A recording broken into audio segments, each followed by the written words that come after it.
Oh, they come unstuck. Lady, running down to the riptide, taken away to the dark side. I wanna be your left-hand man. I love you when you sing that song, and I got 'em up in my room 'cause you're gonna sing the words wrong. Assalamualaikum warahmatullahi wabarakatuh. Halo sahabat UT, perkenalkan nama saya Tegar Rianti dengan 856837276. Di sini saya akan menunjukkan video tugas modul 3 makanan, kegiatan praktikum 3 dengan materi pencernaan makanan. Yuk kita simak videonya. Halo sahabat UT, pada pembahasan kali ini pada modul 3 kegiatan praktikum 3 yaitu pencernaan makanan. Di sini saya akan memaparkan satu persatu pencernaan makanan pada manusia. Tapi sebelum kita lanjut, di sini saya akan menjelaskan apa itu pencernaan. Sistem pencernaan adalah proses pemecahan makanan menjadi molekul sederhana. Sistem ini berfungsi untuk mencerna dan menyerap nutrisi yang dibutuhkan tubuh. Sistem pencernaan terbagi menjadi dua. Yang pertama, pencernaan mekanik, yang kedua, pencernaan kimiawi. Pencernaan mekanik adalah pengubahan makanan dari bentuk kasar menjadi halus dengan bantuan gerakan alat-alat pencernaan, yaitu gigi, lambung, dan lain-lain. Sedangkan pencernaan kimiawi adalah pelarutan makanan oleh enzim-enzim pencernaan, mengubah makanan bermolekul besar menjadi bermolekul kecil, yaitu kelenjar pencernaan. Selanjutnya kita akan membahas organ pada sistem pencernaan. Organ dalam sistem pencernaan adalah organ-organ yang berperan dalam proses mengubah makanan menjadi zat-zat gizi yang dapat diserap oleh tubuh. Kemudian kita akan membahas sistem pencernaan terdiri dari beberapa macam. Yang pertama, saluran pencernaan, yang kedua, kelenjar pencernaan.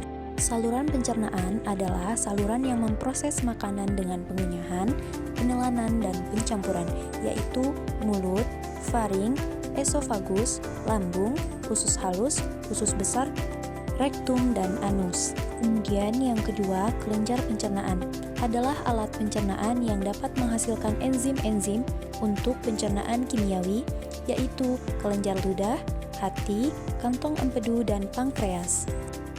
Selanjutnya, kita akan membahas proses dari sistem pencernaan satu persatu. Untuk sistem pencernaan yang pertama yang akan kita bahas adalah rongga mulut. Rongga mulut adalah tempat masuknya makanan dan dimulainya proses pencernaan mekanik dan kimiawi. Makanan akan dikunyah menjadi potongan-potongan kecil dan dicampur dengan air liur yang mengandung enzim amilase. Selanjutnya, yang kedua, kita akan membahas kerongkongan.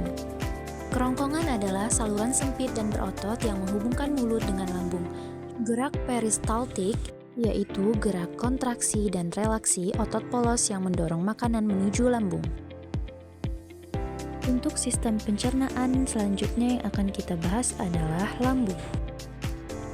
Lambung adalah organ berbentuk kantong yang berfungsi untuk menampung dan mencerna makanan. Bagian-bagian lambung terdiri dari 6 bagian.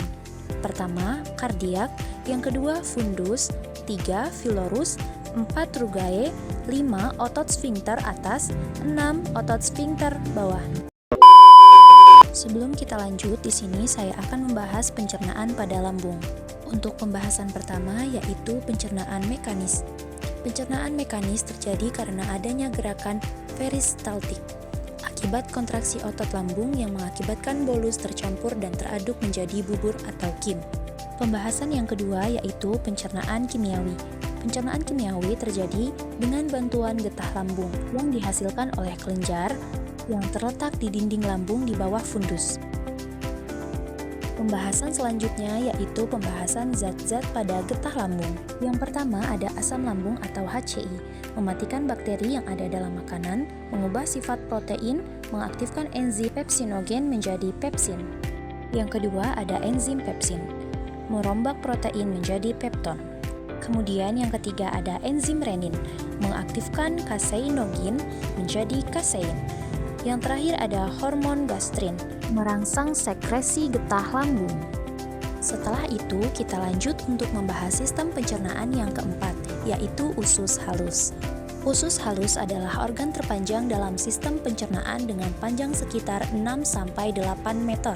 Usus halus terdiri dari 3 bagian, yaitu yang pertama ada duodenum, kurang lebih panjangnya 25 cm.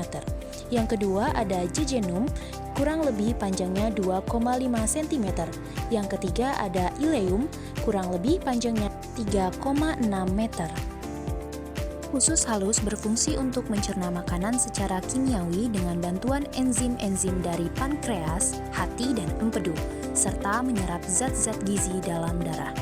Sebelum kita lanjut, di sini saya akan menjelaskan beberapa fungsi dari pankreas, hati, dan empedu. Pankreas menghasilkan enzim-enzim pencernaan seperti amilase, lipase, dan tripsin. Yang kedua ada hati, memproduksi empedu, menyimpan glikogen, dan mengatur metabolisme. Yang ketiga ada empedu. Empedu adalah kantong yang menyimpan cairan empedu yang dihasilkan hati. Untuk pembahasan selanjutnya, pembahasan kelima yaitu usus besar. Pada usus besar, sisa makanan yang tidak tercerna dan tidak teresap oleh usus halus akan masuk ke usus besar. Usus besar terdiri dari 3 bagian, yaitu yang pertama ada sekun, yang kedua kolon, yang ketiga rektum. Di usus besar terjadi penyerapan air dan garam mineral dari sisa makanan. Sisa dari makanan tersebut disebut dengan feses.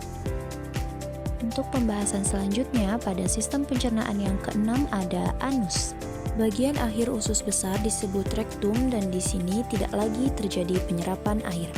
Rektum dapat berkontraksi sehingga menimbulkan defekasi. Defekasi adalah proses pengeluaran zat sisa pencernaan melalui anus. Kontraksi rektum dapat menyebabkan refleks gastrokolik yang dapat dilakukan secara sadar dan otot pencernaan akan berkontraksi sehingga feses terdorong keluar. Itulah tadi beberapa penjelasan dari sistem pencernaan pada manusia. Sekian video dari saya ucapkan terima kasih dan sampai jumpa di video selanjutnya.